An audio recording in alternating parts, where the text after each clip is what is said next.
Hello students, in today's class we have to start the topic diffraction. हम लोगों ने interference ख़त्म किया था अपने लास्ट क्लास में और आज हम लोग को नया टॉपिक शुरू करना था that you called as diffraction. तो डाइफ्रैक्शन क्या होता है पहले मैं आपको ये बताती हूँ. उसकी हम पहले डेफिनेशन लिख लेते हैं. तो diffraction is nothing but the phenomena of bending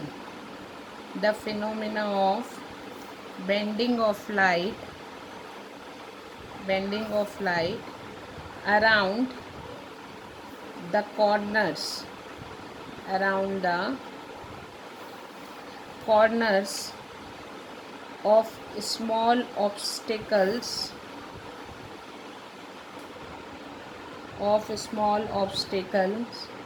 or apertures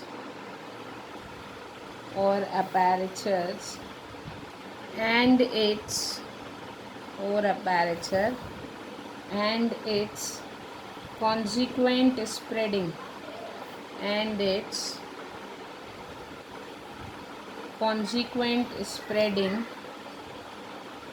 into the region of geometrical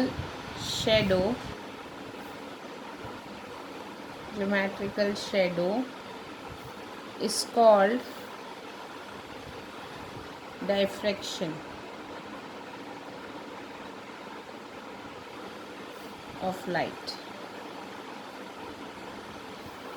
अब होता क्या है वो the phenomena of bending of light around the corners. जब वो किसी स्मॉल ऑब्स्टिकल से कोई लाइट टकराती है या किसी एपेरेचर कोई छोटे छेद से होके कोई छोटे होल से होके स्लिट से होके जब लाइट जाती है तो वो फैल जाती है. मतलब जहाँ उसको ज्योमेट्रिकली जाना चाहिए उससे ज़्यादा वो दूसरे रीजन में फैलती है.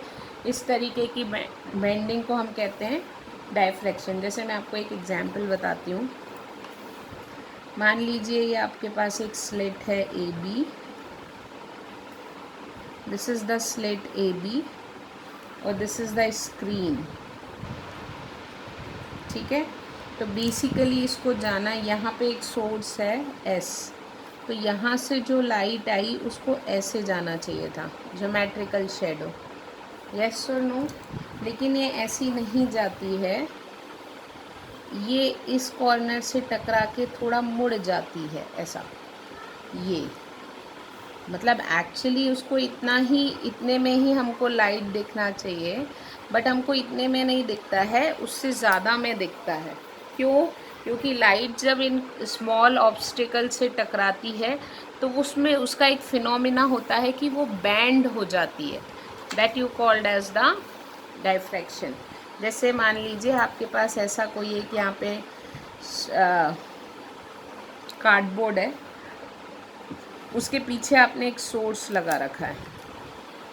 तो आपको ये यहाँ से लाइट ऐसी जानी चाहिए और यहाँ से लाइट ऐसी जानी चाहिए. मतलब इतना पोर्शन आपको डार्क दिखना चाहिए था. यस और नो. और ऊपर और नीचे हमको क्या दिखनी चाहिए थी? लाइट दिखनी चाहिए थी. यस और नो. क्योंकि ये हमारा क्या था? ऑब्स्टिकल था. लेकिन ऐसा नहीं होता. हमें लाइट थोड़ी ज़्यादा दूर तक दिखाई देती है. मतलब ये हमको यहीं से लाइट दिखाई देना शुरू हो जाए. तो ये जो बेंडिंग होती है ये जो एक्स्ट्रा हमको दिखता है ये होता है because of the bending of light. मतलब छोटे अपेरेचर से टकरा के ऐसे आपको डाइफ्रैक्शन दिखता है. तो डाइफ्रैक्शन आप कई एक्सपेरिमेंट्स के थ्रू देख सकते हैं. बुक में आप लोगों को एक दो एक्सपेरिमेंट बताए हैं कि आप कैसे ये डाइफ्रैक्शन पैटर्न्स को देख सकते हैं. अब बहुत गहरा रिलेशन है size of aperture for observing diffraction. मतलब हमको डाइफ्रैक्शन देखने के लिए बहुत ज़्यादा इम्पॉर्टेंट चीज़ है साइज ऑफ एपेरेचर. मतलब जहाँ से वो पास हो रहा है ये साइज़, इसका साइज़ एपेरेचर का या फिर और ऑब्स्टिकल क्या है उस पर डिपेंड करता है कि हमको डाइफ्रैक्शन दिखाई देगा या नहीं दिखाई देगा, मतलब बेंडिंग ऑफ लाइट हमको दिखेगी या नहीं दिखेगी, ये डिपेंड करता है इन ऑब्स्टेकल के साइज़ पे। Getting my point. तो बेसिकली मान लीजिए अगर आपके पास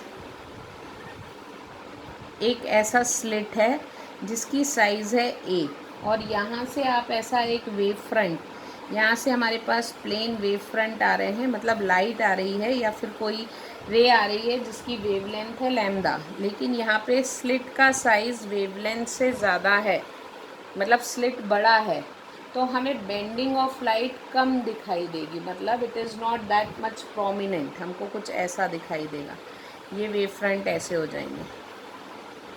गेटिंग माई पॉइंट। लेकिन अगर मान लीजिए आपका साइज ऑफ एपेरेचर थोड़ा छोटा कर देते हैं, now this is A, in this condition A is nearly equals to lambda. यदि आपका एपेरेचर का लेंथ वेवलेंथ के बराबर का ही है, लगभग छोटा हो गया, तो हमें इसमें बेंडिंग थोड़ी सी और दिखने लग जाती है, मोर प्रोमिनेंट बेंडिंग, वेव फ्रंट ऐसे दिखाई देंगे।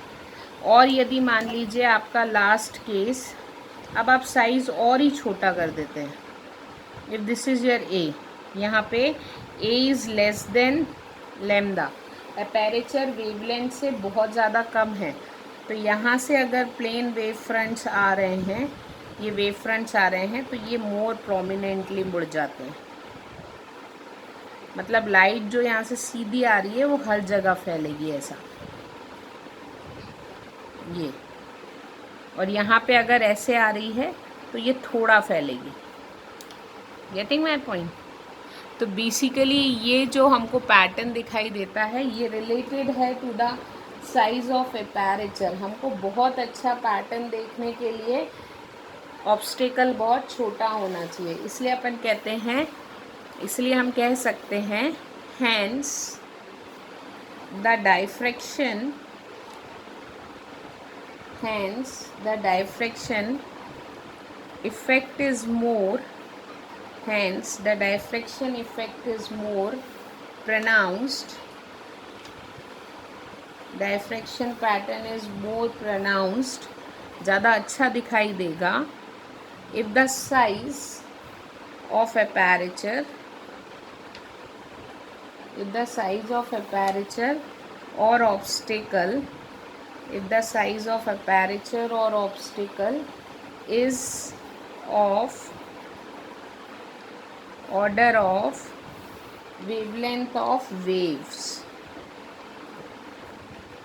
wavelength of, हमको बहुत अच्छा डायफ्रैक्शन दिखाई देगा यदि साइज़ ऑफ एपेरेचर बहुत कम हो तो। लेकिन हमको क्या होता है, डायफ्रैक्शन एक जनरल कैरेक्टरिस्टिक्स है जो हर टाइप की वेव्स शो करती हैं। Getting my point. लेकिन फॉर विजिबल लाइट, जो हमको लाइट अभी दिखती है, जो विजिबल लाइट है, उस विजिबल लाइट की वेवलेंथ होती है नियरली वेरी स्मॉल, उस विजिबल लाइट की wavelength, for visible light wavelength is very small, nearly equals to 10⁻⁻⁶ metre, बहुत छोटी वेवलेंथ होती है। और डायफ्रैक्शन इसलिए हमको, और ऑब्स्टेकल काफ़ी बड़े होते हैं हमारे आजू बाजू इसलिए विजिबल लाइट का डायफ्रैक्शन बहुत कम देखने मिलता है। देयरफॉर डायफ्रैक्शन, इसलिए हम बोल सकते हैं therefore diffraction of visible light, diffraction of visible light is not so common, is not so common as obstacles are, as obstacles of such size are hardly available। Getting my point. तो basically sound waves का हमको दिखता है, sound waves have larger wavelength, sound waves have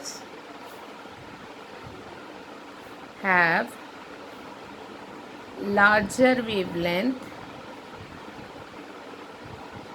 hence they are easily diffracted. वो बहुत easily क्या हो जाते हैं, diffract हो जाते हैं.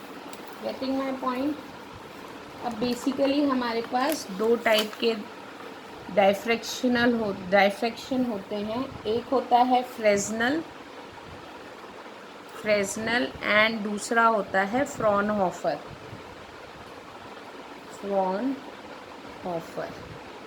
डाइफ्रैक्शन. दो तरीके के एक्सपेरिमेंट्स के थ्रू हम डाइफ्रैक्शन को दिखा सकते हैं. जो फ्रेस्नल डाइफ्रैक्शन होता है उसमें नो लेंस, हमें कोई लेंस वेंस की ज़रूरत नहीं होती. Source and screen are close, source and screen are close to each other.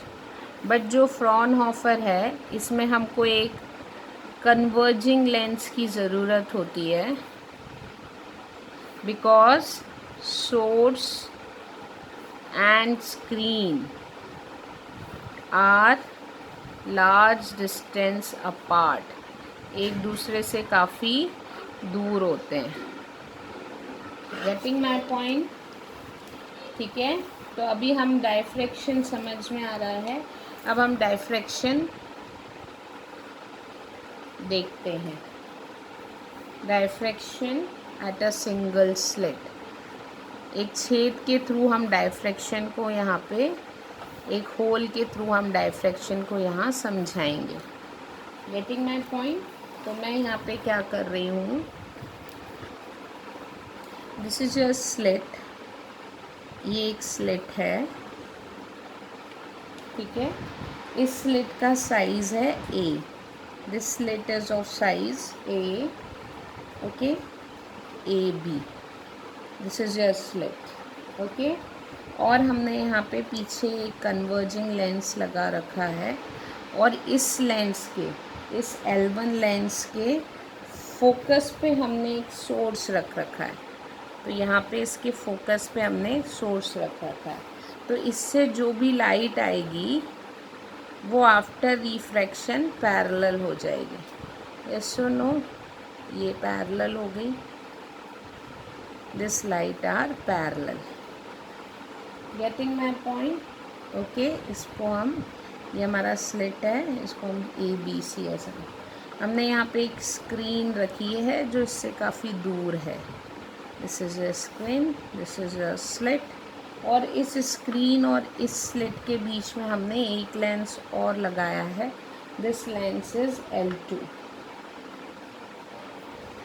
Okay. तो यहाँ से जो रेस पैरेलल जा रही हैं वो रे आफ्टर रिफ्रैक्शन मिलेंगी इसके सेंटर पे, स्क्रीन के. Getting my point? और यहाँ पे इस स्क्रीन के सेंटर पे हमको मिलता है सेंट्रल मैक्सिमम विड्थ की, सेंट्रल मैक्सिमा, मतलब हमें यहाँ बहुत चौड़ी ब्राइट फ्रिंज मिलती है. अब मान लीजिए मुझे किसी पॉइंट P पे देखना है कि यहाँ पे डार्क फ्रिंज है कि लाइट फ्रिंज है. तो मान लीजिए अगर यहाँ से कोई लाइट रे विथ सम एंगल थीटा जा रही है. ठीक है. मैं तीनों से ऐसे थीटा एंगल से आपको पैरेलल रे लेती हूँ. तो जो इसके ऑप्टिकल सेंटर से जाएगी वो सीधी निकल जाएगी. यस और नो? ये इसके ऑप्टिकल सेंटर से गई और ये P पॉइंट पे यहाँ पे मिल गई. This is it's optical. ये इसका भी एंगल कितना है, थीटा है. यहाँ से भी एक रे जा रही है, ये भी थीटा एंगल पे. तो ये तीनों रे आफ्टर रिफ्रैक्शन,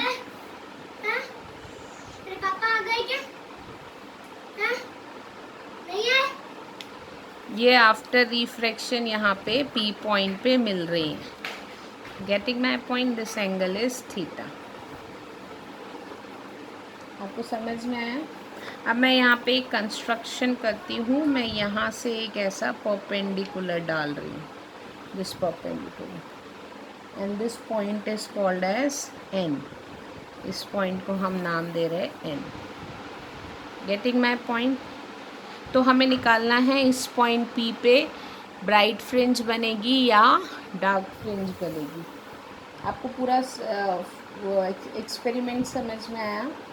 अभी यहाँ से जो भी आएंगी, यहाँ पे इस पॉइंट पे, इस पॉइंट पे, इस पॉइंट पे जो भी वेव सोर्स से आ रही हैं वो सब सेम फेज में आएंगी.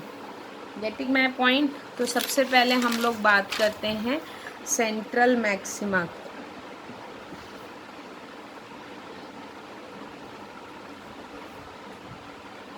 Central maxima. अब देखिए, सेंट्रल मैक्सिमा मतलब कैसे? मान लीजिए आपके पास एक ऐसा स्लिट था. यस और नो? मैं यही स्लिट था हमारे पास, ये हमारा स्लिट था. The size of this slit is a. इसका साइज़ था ए. ठीक है. मान लीजिए यहाँ पे बहुत सारी, हमने यहाँ पे देखा है, यहाँ पे बहुत सारी 0 से लेकर 12 तक की रेज जा रही है. 0, 1, 2. Getting my point? तो यहाँ पे जो रे 0 और 12 से, मतलब एक ऐसी रे जा रही है लेंस में जो आफ्टर रिफ्रैक्शन मिल रही है. एक रे यहाँ से जाएगी जो यहाँ मिलेगी. ठीक है. उसी तरीके से हमारे पास अगली रे, मान लीजिए 2 से, 1 से भी जाएगी, मैं 2 से और यहाँ 10 से. ये दोनों रे जब यहाँ पे मिलेंगी, हर पॉइंट से जाएगी रे, तो ये जो दोनों यहाँ मिलेंगी, तो इस रे और इस रे का पार्ट डिफरेंस होगा. The ray from 0 and 12 having path difference is equals to, क्योंकि दोनों सेम टाइम पे, इज 0. Getting my point? मतलब जितनी रे इसके आधे हिस्से ऊपर से जाएंगी, उतनी ही रे इसके आधे हिस्से नीचे से जाएंगी, जिनके बीच का पार्ट डिफरेंस हो जाएगा 0. पार्ट डिफरेंस 0 मतलब वो लोग सेम फेज में यहाँ मिलेंगे. अगर उनके बीच का पार्ट डिफरेंस 0 है तो यहाँ पे कौन सा इंटरफेरेंस होगा? कंस्ट्रक्टिव. मतलब यहाँ पे क्या बनेंगी? ब्राइट फ्रिंज बनेगी. क्यों ब्राइट फ्रिंज बनेगी? क्योंकि इस स्लिट के जितने भी हिस्से से, जैसे मान लीजिए यहाँ से एक वेव ऐसी गई, ये गई, तो यहाँ से भी एक वेव ऐसी जाएगी जो इसी फेज डिफरेंस से मिलेगी. ये ऐसी, इस तरीके का. देखो ये वेव इसके इस कॉर्नर से जा रही है ए पॉइंट से, उसी तरीके से इसके बी पॉइंट से भी एक वेव जाएगी जिसका फेज डिफरेंस सेम होगा. मतलब इसका क्रस्ट और इसका क्रस्ट मिलके मैक्सिमम एम्पलीट्यूड देगा. उसी तरीके से इसके सेकेंड पॉइंट से एक वेव जाएगी जिसका क्रस्ट, जो दोनों मिलके यहाँ, तो हर पेयर ऑफ दिस वेव्स यहाँ पे 0 पार्ट डिफरेंस से मिलेंगी. और सेंटर में हमको कैसी फ्रिंज मिलेगी? सेंटर में हमको ब्राइट फ्रिंज मिलेगी. ठीक है. तो हमको यहाँ पे सेंट्रल मैक्सिमा, सेंटर में ब्राइट फ्रिंज मिलेगी. Getting my point? अब मैं आपको बताती हूँ कैलकुलेशन ऑफ पार्ट डिफरेंस.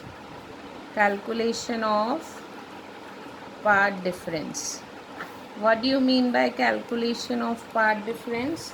जैसे कि हम लोगों ने एक परपेंडिकुलर डाला है.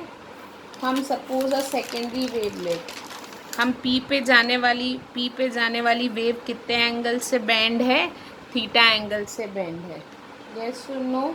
Start from different point and they reach at point P. हमने इससे यहाँ पे एक परपेंडिकुलर ड्रॉ किया है AN. Getting my point? Then the path difference between the waves,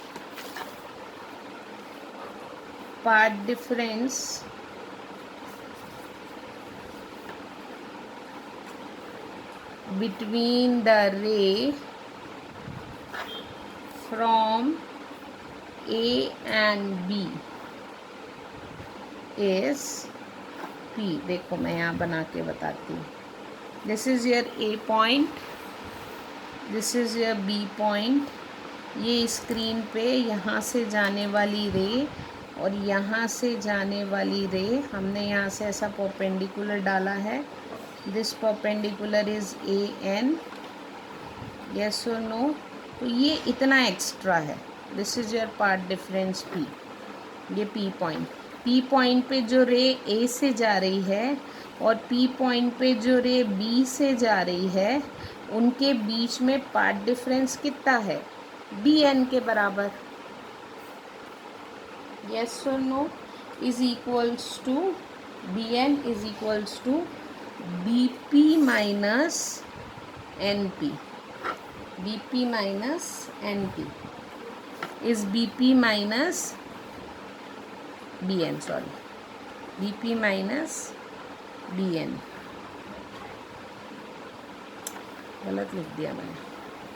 part difference B N is equals to, पहले ही सही लिखा था, B P minus N P. ठीक है, ओके। तो हम यहाँ पे ये राइट एंगल ट्राइंगल है हमारे पास ऐसा। This is your right angle triangle, this is your A B and this is your theta. If this is your theta, if this is your theta, this is 90 minus theta. Yes or no? This angle is 90 minus theta.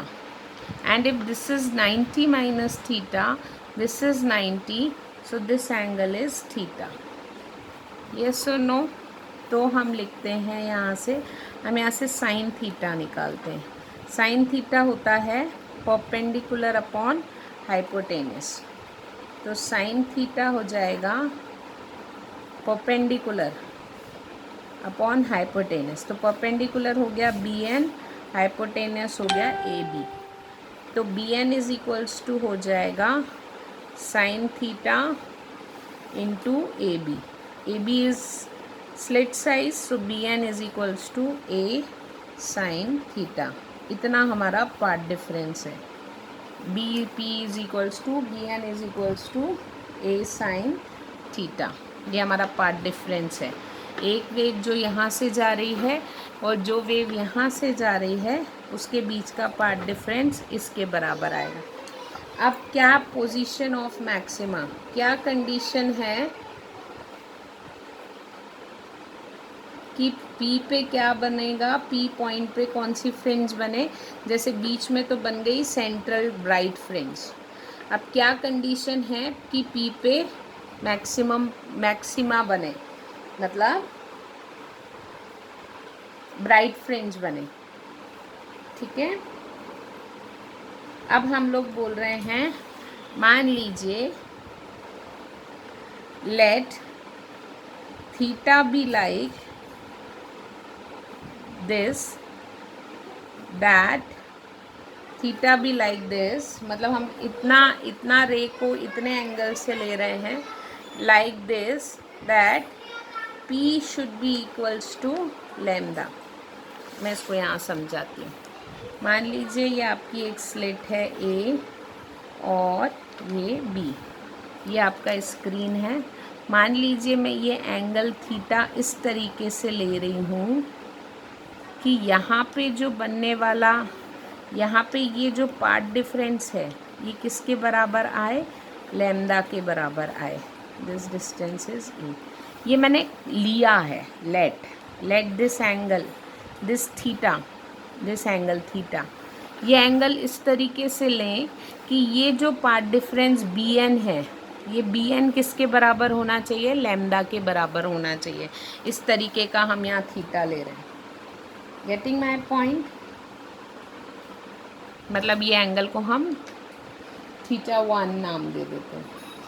तो हमारा path difference किसके बराबर होना चाहिए? Lambda के बराबर। तो हमने यहाँ पे ऐसा लिया है कि हमारा जो पार्ट डिफरेंस है a sine theta 1 should be like this, that it is equals to lambda. ये डिस्टेंस किसके बराबर होनी चाहिए? लैम्डा के बराबर होना चाहिए। अब मान लीजिए मैं परपेंडिकुलर, मैं इसका हाफ करती हूँ, side ratio. Getting my point? If this side is equals to lambda, this side is equals to lambda by 2. lambda by 2. Getting my point? अब आप ले लीजिए, इसको हमने लैम्डा बाय 2 से डिवाइड किया, तो अब मान लीजिए this path difference should be equals to lambda by 2. अब यहाँ से जो एक वेव जा रही है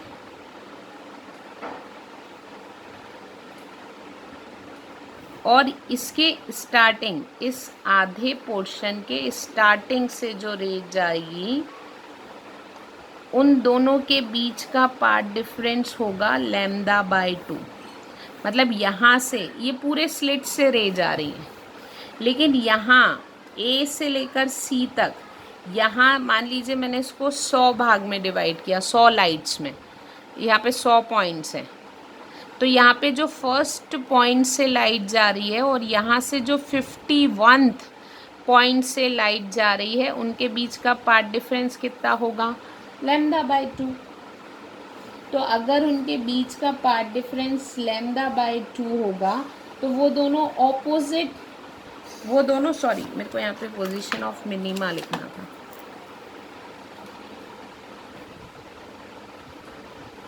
तो वो दोनों ऑपोजिट फेज में मिलेंगी. मतलब from the pair first and from the pair 51th रे, फर्स्ट रे और 51th रे, इफ दिस 100 रेज यहाँ से जा रही है, तो फर्स्ट और 51th वाले का पार्ट डिफरेंस कितना होगा? Lambda by 2. मतलब वो डिस्ट्रक्टिवली मिलेंगी, एक ऐसी दूसरी ऐसी. उसी तरीके से सेकेंड रे और 52th रे, उनके भी बीच का पार्ट डिफरेंस लैम्डा बाय 2 होगा. और नीचे आ गए, इसमें एक नीचे आ गए, इसमें एक नीचे आ गए, तो वो भी कैसे मिलेंगी? ऑपोजिट फेज में. उसी तरीके से थर्ड और 53rd वाली भी किससे मिलेंगी? तो यहाँ पे जितनी भी रेज जाएंगी, अगर उनका पार्ट डिफरेंस लैम्डा के बराबर है, तो वो सब लोग पॉइंट पी पे डिस्ट्रक्टिवली मिलेंगी. क्या मिलेंगी? डिस्ट्रक्टिवली मिलेंगी, ऑपोजिट फेज में. Does the interfere destructively? Does all ray interfere destructively? कैसे मिलेंगी? डिस्ट्रक्टिव मिलेंगी. आई बात समझ में? तो हमें वहाँ पे क्या प्रोड्यूस? Dark fringe. कैसी फ्रिंज प्रोड्यूस करेंगी? डार्क फ्रिंज प्रोड्यूस करेंगी. तो हमें फर्स्ट डार्क फ्रिंज कहाँ मिली? First dark when a sine θ1 should be equals to lambda. Second dark हमें कहाँ मिलेगी? When a sine θ2 is equals to 2 lambda. उसी तरीके से हमें nth डार्क कहाँ मिलेगी? When a sine θn should be n lambda. Getting my point? But these angles are very small, so sin θn should be equals to θn. तो हम यहाँ लिख सकते हैं θn is equals to a sin θn, और a को हम नीचे ले जाते हैं. तो हमारा यहाँ पे थीटा कितना होना चाहिए? Theta n should be equals to n lambda by a. यदि हमारा एंगल इतना है, इतनी बेंडिंग से आप देख रहे हो, तो आपको वहाँ पे कैसी फ्रिंज मिलेंगी? डार्क फ्रिंज मिलेगी. डार्क फ्रिंज के लिए. ठीक है. उसी तरीके से position for secondary maxima. Position for secondary maxima. अब हमको बीच में तो ब्राइट फ्रिंज मिली थी, अगली ब्राइट फ्रिंज कहाँ मिलेगी? तो मैं कह रही हूँ, मान लीजिए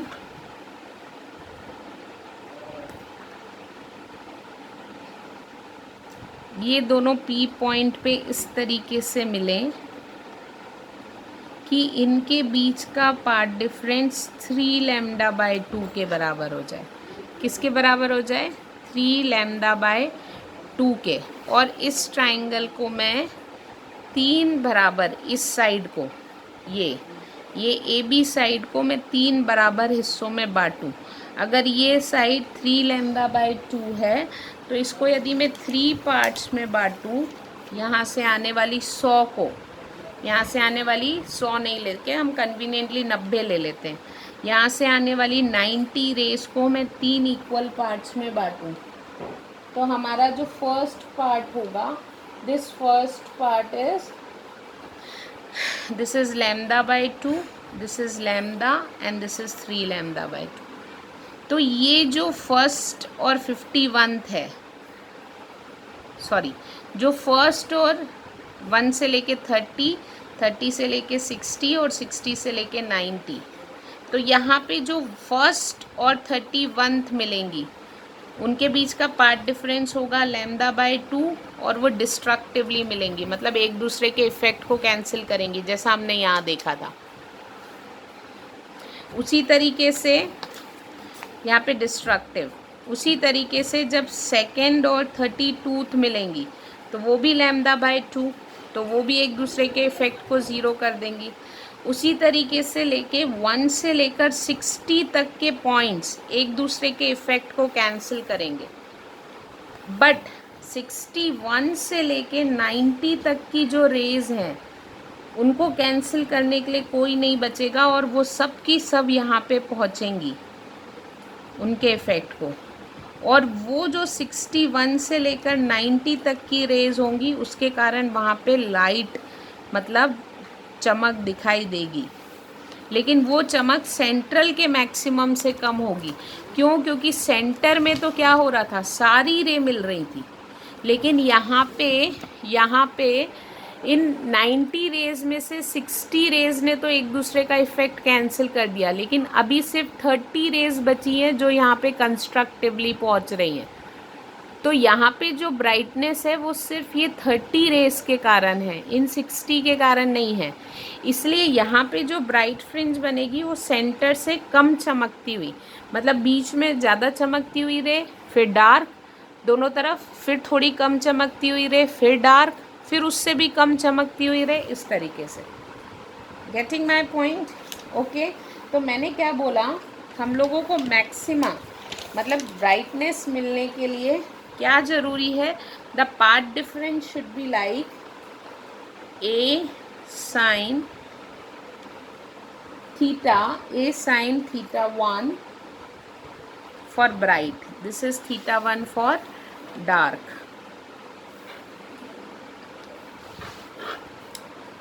कहाँ मिलेगी? The path difference should be equals to 3 lambda by 2 के। Getting my point? Okay, this is first bright, sorry second bright. अब आपको थर्ड ब्राइट फ्रिंज कहाँ मिलेगी? When a sine theta 2 should be equals to 5/2 lambda. उसी तरीके से हमको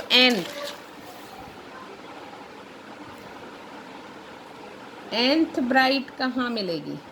हमको nth ब्राइट फ्रिंज मिलेगी when a sine should be equals to n lambda by 2। Getting my point? n नहीं, sorry, n plus a sine theta n should be equals to, odd आना चाहिए ना, तो ऑड आएगा 2n+1 से, lambda by 2। ठीक है, तो this is theta n bright should be equals to sine theta n bright, and that is equals to 2n+1 lambda upon 2a। So this is your formula. अगर angle ये है तो वहाँ पे आपको मिलेगी bright fringe. Getting my point? तो इसका इंटेंसिटी डिस्ट्रीब्यूशन कर्व कैसा आएगा? इसका इंटेंसिटी कर्व आएगा इस तरीके से। बीच में तो हमको सबसे ज़्यादा ब्राइटनेस मिलेगी, फिर हमको लैम्डा बाय ए पे डार्क मिलेगा, यहाँ पे हमको डार्क मिलेगी, फिर हमको 2 लैम्डा बाय ए पे डार्क मिलेगी, यहाँ पे हमको ब्राइट मिलेगी, फिर हमको this is first dark, this is second dark, इसके बाद 3 लैम्डा बाय ए पे हमको थर्ड डार्क मिलेगी, लेकिन यहाँ पे बीच में जो आएगी सेंटर पे मैक्सिमम वो कम हो जाएगी। तो सबसे ज़्यादा चमक हमें मिलेगी बीच में, फिर यहाँ पे डार्क, फिर यहाँ पे चमक थोड़ी कम हो गई, इससे कर्व नीचे आ गया, फिर डार्क, फिर चमक और कम हो गई, फिर डार्क, इस तरीके का। इस तरीके का इंटरफेरेंस में हमको इक्वल इंटेंसिटी फ्रिंजेस मिलती हैं। यहाँ पे हमको intensity of secondary maxima decrease होती है, रेशियो,